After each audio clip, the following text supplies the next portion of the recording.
Solo hiking pertama kali kena badai. Bagaimana ceritanya? Ditonton ya. Ini lanjut vlog 2. Selamat tahun baru sebelumnya. Dan dimana cuaca ekstrim di bulan penghujung tahun ini.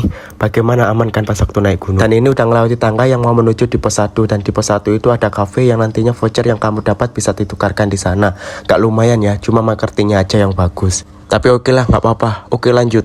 Setelah melewati pos 1 dan toilet, tibalah di hutan yang vibe-nya masih hijau segar ini. Dan di sini aku naiknya santai ya, terus melaju ke depan. Jika kalau Solo emang tenang, meskipun aku jalannya cepat, tidak ada yang negur saya. Yang dimana bilangnya, Bas, ojo banter-banter. Karena naiknya di musim hujan dan musim nikah, jadi kalian wajib hati-hati ya, jalannya licin. Dan omongan orang suka gak mikir. Solo hiking ternyata seru, tidak ada yang ganggu dan tidak ada yang bisa diajak bergerungu. Setelah berjalan kurang lebih 3 menit dari pos 1 ke pos 2, tibalah saya di pos 2 ini. Niatnya mau berhenti, nyemil dulu, tapi nanggung. Soalnya aku kan solo, jadi kuat-kuat aja. Haha. Oke lanjut cerita ya. Ini vibe-nya udah horror banget, tapi gak apa-apa lah.